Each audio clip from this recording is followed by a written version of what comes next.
አንዲት ሴት ወዳውና ምናበት ነው እንጂ ማግባት ያለባት አዝናለት ማግባት የለባት። አሁን እሺ በማለቱና እምቢ በማለቱ መካከል ህይወቱ ይወሰናል። ሊጋቡ ይችላሉ፣ ግን በህይወት ዘመኗ የምትጸጸትበት ትዳር ይሆናል። እንደውም አንዱ እኔ ፈጣሪን እግዚአብሔርን ሞድበት ምክንያት አንዳንድ ነገሮችን ጠይቄው በህይወቴ አይቻልም ብሎኝ ያውቃል። መለየት ካለብሽ የምትለይበት ውሳኔም እሱም አሰርቲቭነስ ነው። ኖ ማለት በጣም አስፈላጊ ነገር ነው። በስነ ልቦና አሰርቲቭነስ ይባላል። ምን ማለት እንደሆነ በምሳሌዎች ላስረዳ። አንድ ሰው አንዲት ሴትን ይወዳታል፣ ፍቅር ይዞታል። ቴክስት ያደርጋል፣ ይደውላል፣ ቴክስት ያደርጋል፣ ይደውላል። አላሳዝንሽም ወይ ይላታል።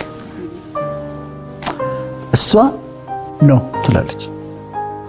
ታመምኩኝ፣ መታመሜ ነው እንዲህ ልሆን ነው ትላለች። ይሄ አሰርቲቭነስ ነው። ግን ምን ይሆናል መሰለሽ፣ ብዙ ጊዜ ሴቶች ለወደዳቸው ሰው አዝነውለት ስላዘኑለት የፍቅር ግንኙነት ይጀምራሉ። ይሄ መሆን የለበትም። ወይም አዝነውለት ያገቡታል። አንዲት ሴት ወዳውና ምናበት ነው እንጂ ማግባት ያለባት አዝናለት ማግባት የለባትም። ስለዚህ ይሄም ደግሞ ስታየው ያቺ ነው ያለችው በጣም እንዲሆኛለሁ ታዝንለታለች፣ ትራራለታለች፣ ትመክረዋለች። ግን የፍቅር ግንኙነት ግን ነው። ሁለተኛ ምሳሌ፣ ጓደኛሞች ናቸው። ግን ባገኘው ቁጥር ወይም ባገኙት ቁጥር ጓደኞቹ ያሳንሱታል፣ ዲግሬድ ያደርጉታል፣ በራስ መተማመኑን ይመቱበታል፣ ስለ ራሱ ያለው አመለካከት ትንሽ እንዲሆን ያደርጉበታል። ይጠይቃቸዋል እንዲያስተካክሉ፣ ይለምናቸዋል እንዲያስተካክሉ፣ አያስተካክሉም።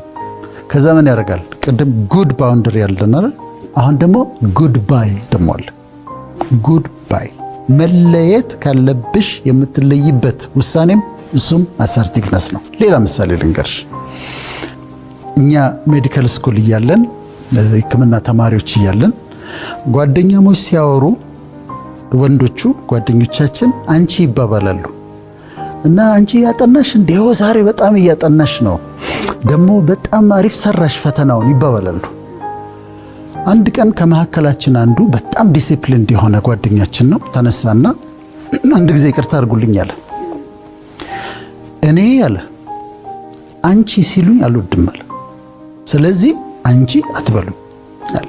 ስታወሩ አንቺ ምናምን እናንተ ከፈለገ እኔ ግን አትበሉኝ፣ እኔ ወንድ ነኝ፣ አንቺ መባል አልፈልግም አለ።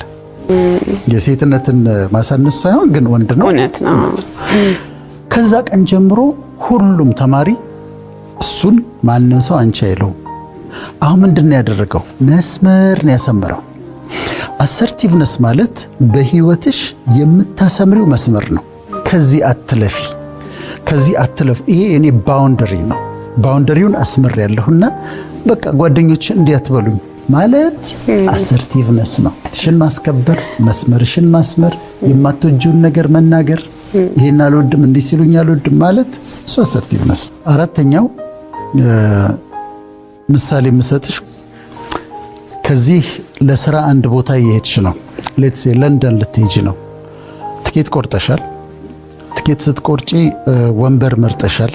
እሱን ትኬት ኦፊስ ሰጥተውሻል ወይም አንቺ መርጠሻል። ያንን ስትገቢ አውሮፕላን ውስጥ ስትገቢ ሌትስ ሴ አንቺ ወንበር 12A ነው የመረጥሽው፣ መስተዋቱ ጋር ያለውን ወንበር ነው። ስትገቢ ግን 12A ላይ አንድ ሰው ተቀምጧል። ምንድነው የምታረጊው? አሁን በማንነትሽ ባለሽ አሰርቲቭነስ ይወሰናል። አሰርቲቭ ካልሆንሽ በቃ ተቀምጦበታል ታፍሪና ምን ማድረግ እችላለሁ ቲና መሐለኛው ወንበር ላይ ተቀምጠሽ ያንን ሁሉ ሰዓት እንደተናደድሽ እንደከፋሽ ትደርሻለሽ። ግን ይሄ ወንበር በትህትና ግን በድፍረት ይሄ ወንበር እኮ የኔ ነው 12A የኔ ነው ካልሽ፣ ወይም ደግሞ ሆስተሷን ትጠሪያትና ይሄ ወንበር ይሄ ነበረ ግን ሰው ተቀምጦበታል ብለሽ በትህትና ስትጠይቂ ሰውየው ይነሳል። አንቺ ዊንዶ ሲትሽ ላይ ተቀምጠሽ በደስታ ትሄጃለሽ። ይሄ አሰርቲቭነስ ይባላል። አንዱ ትርጉሙ አሰርቲቭነስ ከይሉኝታ ርቀሽ መብትሽን የማስጠበቅ ችሎታ አሰርቲቭነስ ይባላል። አሁን አንዳንድ ነገሮች ይሄ ሰልፍ ዲሲፕሊን የሚባለው ለምሳሌ አመጋገቤ ላይ ሊሆን ይችላል። መብላት የሌለብኝ ምግቦች ይኖራሉ። በውል ወይ ክብደት እንዳልጨምር ወይም ደግሞ ለጤና አይጠቅምም ብዬ የማልበላቸው ነገሮች ይኖራሉ። ግን አንዳንዴ ያምረኛል። ከዛ ልትገዢው ቲና ወይም ቀርቦ ልትበይ ቲና ኖ ትያለሽ። እሱ ደግሞ ራስን ለመግዛት በጣም የሚጠቅመን ነገር ነው። በኃይል ይጠቅመናል። በቤተሰብ ነው የሚባሉ ነገሮች አንዳንዱ ለጥቅማችን ነው። ለምሳሌ ወደ የራሳችን ውሳኔ መወሰን የማንችልበት እድሜ ላይ ባለንበት ጊዜ ቤተሰብ አይሆንም የሚልበት ጊዜ አለ። ለምሳሌ ናይት ክለብ ጓደኞቼ ይሄዳሉና እኔ መሄድ እፈልጋለሁ ስትል አንዲት ሴት ልጅ ቤተሰብ ኖ ይላል። አደገኛ ሆኖ ሲታየው ቤተሰብ ስለሚያውቅ የበለጠ ወላጆች ማቹር ስለሆኑ ኖ የሚሉበት ጊዜ አለ። ልጅ አባቱ ወይም እናቱ እሺ እስኪሉ ድረስ። በነገራችን ላይ አሰርቲቭነስ ከአግሬሲቭነስ ይለያል። አግሬሲቭነስ ተሳድቦም ተጣልቶም ነገሮችን ማስፈጸም ነው። አሰርቲቭነስ ግን በትህትና ማሳመን ነው። ያ መብትሽ የሆነውን ነገር የምትፈልጊውን ነገር በትህትና በደንብ አድርገሽ ታሳምኛለሽ። ከዚሁ ጋር ተያይዞ ግን አሁን ተማሪዎች ስለሚያዩን በደንብ እንዲሰሙን የምፈልገው ነገር አለ። ጓደኞቻችሁ ይመጡና ለተማሪዎቹ እየተናገርኩ ነው፣ እቺን ሞክራት ይላሉ። ሁላችንም እኮ እናጭሳለን እና እቺን ሞክራት ይሉታል። አሁን እሺ በማለቱና እምቢ በማለቱ መካከል ህይወቱ ይወሰናል። ማለት ላይፍ ነው ዲተርሚንድ የሚሆነው። እሺ ካለና አንዴ ከቀመሰው የማይወጣበት ወጥመድ ውስጥ ሊገባ ይችላል። እምቢ ካለና ጓደኞቼ ቢያዝኑ ይሻላሉ ካለ ግን ያመልጣል። ስለዚህ እኔ የምላቸው ወጣቶችን ተማሪዎችን እምቢ በሉ። ሴይ ኖ። ሲጋራ ቅመሳት ኖ። ናይት ክለብ ይሁን ብናን ፓርቲ ተዘጋጅቷል እንሂድ ኖ። እኔ የመጣሁት እዚህ ኮሌጅ ተማሪዎችም ሊሆን ይችላሉ። አንዲት ሴት ይነዘንዟት ይሆናል እንዲህ ካልሄድን ጭፈራ ካልወጣን። እኔ የመጣሁት እዚህ ዩኒቨርሲቲ የመጣሁት ኮሌጅ የመጣሁት ለዓላማ ነው፣ ለመማር ነው የመጣሁት። ኖ ማለትን ልመዱ። አሰርቲቭነስ ይኖራቸው። እኔ ሃይ ስኩል ቦሌ ነው የተማርኩትና ጓደኛሞች 4 ነበር። ከዛ ትምህርት ቤት እየሄድን ሁለቱ በተለይ ጓደኞቻችን ንቅጣው ይባባላሉ። ክላስ ንቅጣ ይላሉ። ከዛ እኔ በፍጹም እላለሁ፣ በፍጹም እንቅራንት ምን የት ትደርሳለሁ ብለህ ነው ይሉኛል። የት ትደርሳለሁ ብለህ እስቲ እናያለን የት እንደምትደርስ ነው ይሉኛል። ሌላ አንዱ ጓደኛዬ አሸንፈዋለሁ ወደኔ ይመጣል። ዳይታብዬ ይባላል አሜሪካ ነው ያለው እና አሸንፈውና ወደኔ ወስደዋለሁ ወደ ትምህርት ቤት። እነሱም ቢብሎ ይቀራሉ። ኖ ማለት በጣም አስፈላጊ ነገር ነው። የፒር ፕሬሸርን ወጣቶች የሚቋቋሙበት ኖ በማለት የሚያመልጡት ችግሮች አሉ በብዛት እና ሊለማመዱት የሚገባ ነገር ነው ብዬ አምናለሁ። የፍቅር ግንኙነት ከተጀመረ መጀመሪያ ሲጀመር ያ ሰው ትክክል ካልሆነ ያንቺ ካልሆነ ፐርሰናሊቲው ኮምፓቲብል ካልሆናችሁ ኮሚኒኬሽናችሁ ጥሩ ካልሆነ መጀመሪያ ጥያቄው ራሱ ሲመጣ ኖ ማለት አለብሽ አይደል? ቀድም እንዳልነው ነው። ሊለምን ይችላል፣ ወድጄሻለሁ ሊል ይችላል፣ በጣም ብዙ ነገር ሊያደርግ ይችላል። ትክክል ካልሆነ ሪሌሽንሺፑን ኖ ማለት አይሆንም ማለት አንድ ነገር ነው። ትክክል ሆኖ ግንኙነቱ የፍቅር ግንኙነቱ ከተጀመረ ደግሞ ምናልባት ወንዱ ቀድሞ የሚፈልጋቸው ነገሮች አሉ። ፕሪማሪታል የሆኑ ከጋብቻ በፊት የሆነ ጾታዊ ግንኙነት ሴክሹዋል ሪሌሽንሺፕ ሊፈልግ ይችላል። ኖ ማለት መቻል አለበት። ኖ ካላልኩት ላጣው እችላለሁ። እጪው ምንም ችግር የለም። ያስቱ ዌይት እስከ ጋብቻው ቀን ድረስ እና እሱ ላይ እንደውም አንዱ እኮ ከፍቺ ምክንያቶች አንዱ ከተጠኑ የፍቺ ምክንያቶች ሲጋቡ እንዳይተማመኑ የሚያደርጋቸው ከጋብቻ በፊት የሚደረጉ ጾታዊ ግንኙነቶች ናቸው። ግን ኖ ብላ ስታቆየው ትዳሩ ሲገባ ያምናታል። እሱም ራሱ ኖ ብሎ ከቆየ ትገረማለች። አይ ግድ የለም እስከ ጋብቻ ድረስ ምንም እንድናደርግ አንፈልግም ብሎ እምቢ ብሎ ራሱ ወስኖ ከቆየ ትዳር ውስጥ ከገቡ በኋላ የትም ሀገር ቢሄድ ታምነዋለች። ቀደሚያ ከጋብቻ በፊት ግን የሚደረግ ጾታዊ ግንኙነት ሲገቡ እንዳይተማመኑ ያደርጋል። ከጋብቻ በፊት ከኔ ጋር እንዲማረክ ከቻለች ከሌላ ሰውም ጋር አድርጋለች፣ ከጋብቻ በፊት እንዲማረክ ከቻለ እሱ ሊያደርጋል ብለው አለመተማመን ያመጣል። ስለዚህ እዚህ ጋርም አይ ማለት ኖ በጣም እኮ አሪፍ ነገር ነው። ስለዚህ አሁን እንዲለምዱት ነው የምንፈልገው አሰርቲቭነስን መብታቸውን ማስጠበቅ ያለባቸው ቦታ ላይ በትህትና በአክብሮት ባውንደሪ ማስመር ያለባቸው ቦታ ላይ በትህትና በአክብሮት እምቢ ማለት ያለባቸው ቦታ ላይ ታስረዳዋለች። ይሄድብናል ልንጋባ አይደል እንዴ ስንት 10 ዓመታት እኮ አብረን እንኖራለን እና ሌትስ ዌት እንጠብቅ ብላ ማስጠበቅ መቻል አለባት። እና እንደሱ ሲሆን ትዳር ውስጥ ሲገቡ በኃይል ያማረ ግንኙነት ይሆንላቸዋል ማለት ነው። ጓደኝነት አሁን ጓደኛሞች ያዩናል አይደለም ይሄንን ወስደው መጠቀም አለባቸው። ምን ያድርጉ ሲገናኙ 3-4 ቢሆኑ የማይወዱትን ነገር ይነጋገሩ። እኔ እኮ የኛው እኮ አልወደውም ትበልና ትንገራቸው ወይም ይንገረው ያው እንትን እያልኩ ነው እንጂ እቺኛዋን ቀልድ አልወዳትም። ለምሳሌ በአካል ላይ የሚቀለዱ ቀልዶች አሉ። በቆዳ ቀለም በቁመት ርዝመት ማጠር እንደዚህ የሚቀለዱ ቀልዶች አሉ። ላይወደው ይችላል እሱ ላይወደው ይችላል ግን ዝም ብሎ ይስቃል ግን ሁሌ ይከፋዋል በጣም። ስለዚህ ጓደኛሞች ከሆኑ ግልጽነት ማምጣት አለባቸው። እቺኛዋን ነገር ነው የማልወዳት እንደውም እቺን ፕሮግራም አብረው አይተው መነሻ ሊያደርጉት ይችላሉ። ይሄኛውን ነገር አልወደውም ማለት። ሌላ ጓደኝነት ላይ ይሉኝታ ሲይዝ አንዷ ለምሳሌ የልጇን ትምህርት ቤት ልትከፍል ነው። ሰኞ ትምህርት ቤት መክፈል አለባት። ቅዳሜ ጓደኛዋ ትመጣና ብር አበድሪኝ ትላታለች። አሁን እሷ ብታበድራት ጥሩ ነው ብትሰጣት እኮ ጥሩ ነው ግን የልጇን ትምህርት ቤት ሰኞ መክፈል አለባት። ግን በይሉኝታ ምን ታደርጋለች? ጓደኛዬ ጠይቀኝ እንዴት አልሰጣትም ብላ ትሰጣታለች። ሰኞ ከትምህርት ቤት ይደወልላታል። ይሄ የማይሆን ነገር ነው። ስለዚህ ማስረዳት ቅድም ያነሳሁት አለ 3 ናቸው። ፓሲቭነስ፣ አግሬሲቭነስ እና አሰርቲቭነስ ናቸው። አሰርቲቭነስ በትህትና አስረድተሽ በአክብሮት ኖ ስትይ ነው። አግሬሲቭነስ ለምሳሌ አውሮፕላን ውስጥ ገብተሽ ወንበርሽ ላይ ከተቀመጠው ሰውዬ ጋር ከተጣላሽ ነው ወንበሬ ነው ተነሳ ምናምን ብለሽ ከተጣላሽ አግሬሲቭነስ ነው። ፓሲቭነስ መካከለኛው ወንበር ላይ በቃ ምንም ማድረግ አልችልም ብለሽ ስትቀመጪ ፓሲቭነስ ነው። ከነዚህ ሁሉ በጣም ጥሩ አሰርቲቭነስ ነው። ሲኒማ ቤት ገብተሻል እንበል። ሲኒማ ቤት ገብተሽ ከኋላሽ የተቀመጠው ሰውዬ እግሩ እንደዚህ ያጫወተ እግሩ ይነቃነቃል እና እግሩን ሲያነቃንቅ ወንበሩን ይመታዋል ጓ ያደርጋል። አሁን ፓሲቭነስ ከሆነ የምትከታዩ ጸጥ ብለሽ እንደተቃጠልሽ ዝም ብለሽ ጨርሰሽ ትወጫለሽ። አሰርቲቭ ኮንሽንስ ዞርቲና እንትን ጫማ እየረበሸኝ ነው ሶሪ ብለሽ በአክብሮት በትህትና ህይወትሽን ይለውጠዋል። አሰርቲቭነስ በጣም ይለውጠዋል። ጓደኝነት በሚውቹዋል ሪስፔክት ላይ የተመሰረተ ነው። እርስ በርስ በመከባበር ላይ መመስረት አለበት። በኢምፓቲ ያንቺ የሚሰማሽን ስሜት እኔ ተሰምቶኝ በአንቺ ቦታ እያረኩ ራሴን እያየሁ በዛ ላይ የተመሰረተ ነው። በጥቅም ላይ መሰረተም።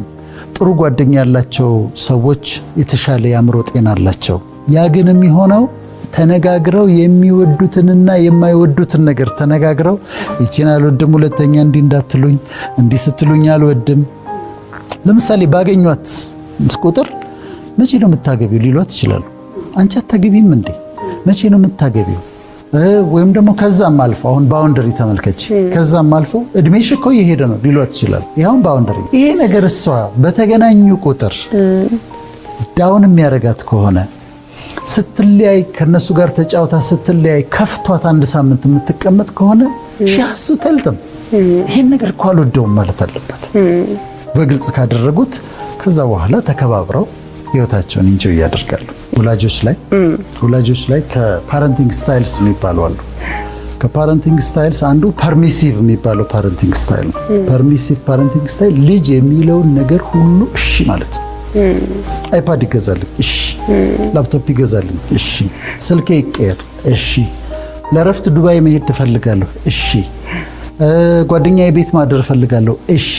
አሁን አባትና እናት ምን ማድረጋቸው መሰለሽ? ለልጆቹ በቃ ሀብት አላቸው የወደደውን ሁሉ ማድረጋቸው ነው። ግን በጣም እየጎዱት ከአራቱ ፓረንቲንግ ስታይልስ በጣም ፈጽሞ ተቀባይነት የሌለው ፐርሚሲቭ ፓረንቲንግ ስታይል ነው። ጥሩ እያደረጉለት እንዳልሆነ ይወቁ ወላጆች። እኔ ለልጆቼ ማድረግላቸው ነገር አለ። አንዳንድ ነገሮች ላይ ኖ እላቸዋለሁ። አይቻልም እላቸዋለሁ። ልደት ልሂድ እሺ እንደዚህ እሺ ዴንጀር የሌለባቸው አጥንቼ ከወላጆቻቸው ጋር ተደዋውዬ አደጋ የሌለበት ከዛ አንዳንድ ነገር እነሱ ጥሩ የመሰላቸው ግን ጥሩ ያልሆነ ነገር ሲመጣ የዛ ጊዜ ኖ ብላቸዋል። እና ወላጆች ገንዘብ ስላላቸው ጥሩ ነገር ያደረጉ እየመሰላቸው ፐርሚሲቭ ሆነው ሁሉን ነገር ለልጅ እሺ ካሉ ልጆቻቸውን ችግር ውስጥ ይከታሉ። እና ስራ ቦታ ላይም አለቃ ነው ጆብ ዲስክሪፕሽን አለሽ። ግን ከዛ ያልፍና ሌላ መስሪያ ቤቶች ከዛ አልፈው ያ ሰው ከተሰጠው ጆብ ዲስክሪፕሽን የሥራ ዝርዝር ውጪ የሆኑ ነገሮችን እንዲሰራ ይጠየቃል። ደስተኛ አይሆንም። አሁን ምንድነው ማድረግ ያለበት? አንድ ቀን ሊታገስ ይችላል፣ ሁለት ቀን ሊታገስ ይችላል። አንዱ በስራ ቦታ ወርክ ፕሌስ በርናውት የሚባለው ወርክ ፕሌስ በርናውት ከሚመጣባቸው ነገሮች አንዱ ይሄ ነው። ከስራ ዲስክሪፕሽን ውጪ ከጆብ ዲስክሪፕሽን ውጪ እንዲሰሩ ሲታዘዙ ወይም ከሰዓታቸው ውጪ እንዲሰሩ ሲታዘዙ። አሁን እዚህ ጋር አሰርቲቭነስ እንዴት ነው የሚመጣው? አይጣላም ካለቃው ጋር። ከተጣላ አግሬሲቭነስ ነው።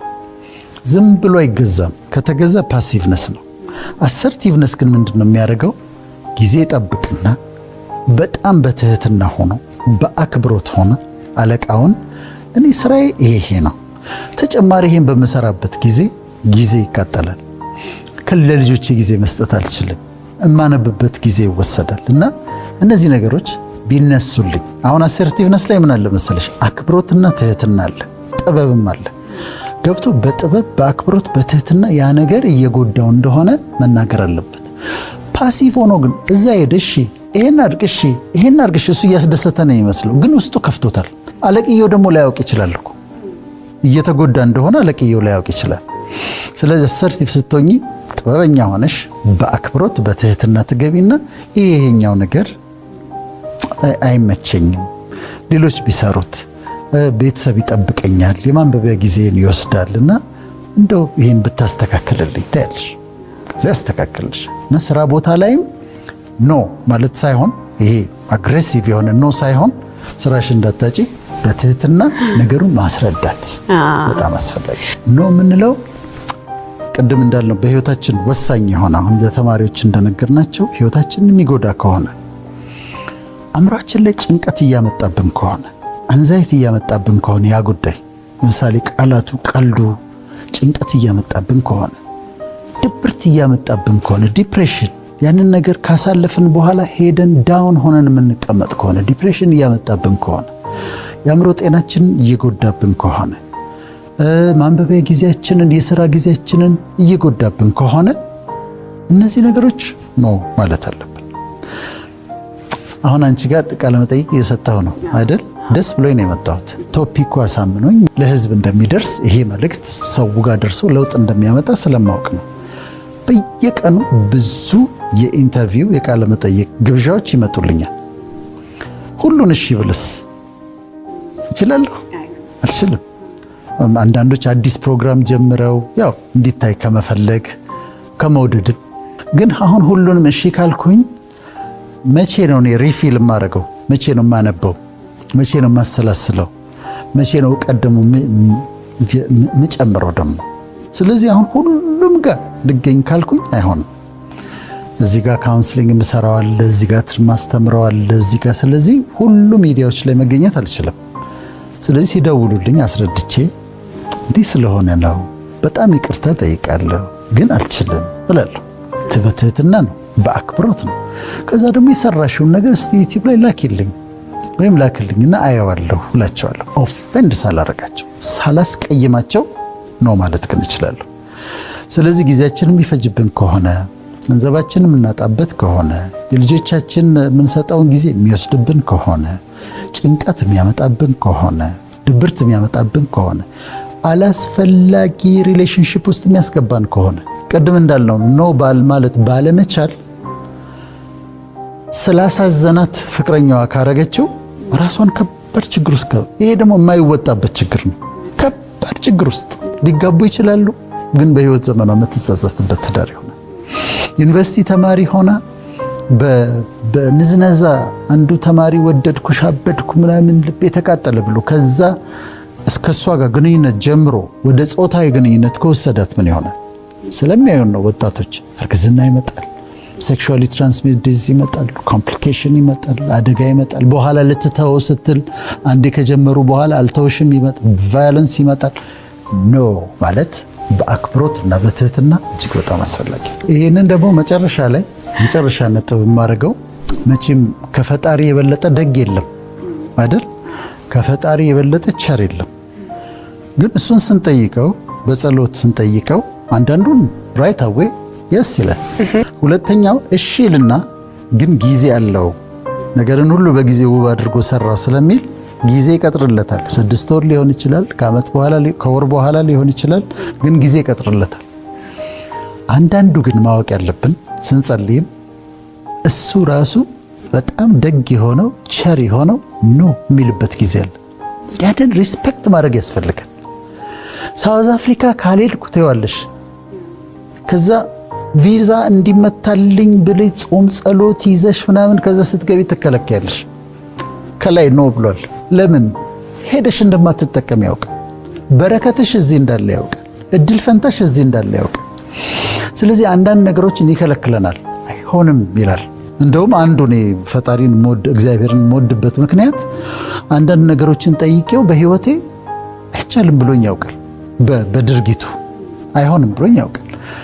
ያ ግን ከቆይቼ ሳየው ያ አይሆንም ያለኝ ነገር ግን እሱ ልክ ነበረ፣ በጣም ልክ ነበረ። እኔ ልክ አልነበርኩም። ፈልጌው የነበረው ነገር የሚያጠፋኝ ነው። ለኛ ደም ፈቃድ ይሁን ካልሽው እኮ እሱ መርጦ እሱ አዘጋጅቶ በትክክለኛው ጊዜ በትክክለኛው ቦታ መልካም ያደርጋል። አንዳንዴ ግን እሱ እምቢ ሲለን እኛ በራሳችን እነሳና በራሳችን ወይ በሌላ መንገድ ትክክለኛ ባልሆነ መንገድ ሄደን ጉቦም ከፍለን ምንም አድርገን ብድግ ብለን ሄደን እንጎዳለን ከፈቃድ ውጭ ወጥተን። ስለዚህ በአንዳንድ ንግግሩ እሱ በድርጊቱም አይሆንም ሲልሽ እሺ አመሰግናለሁ ብሎ መስማማት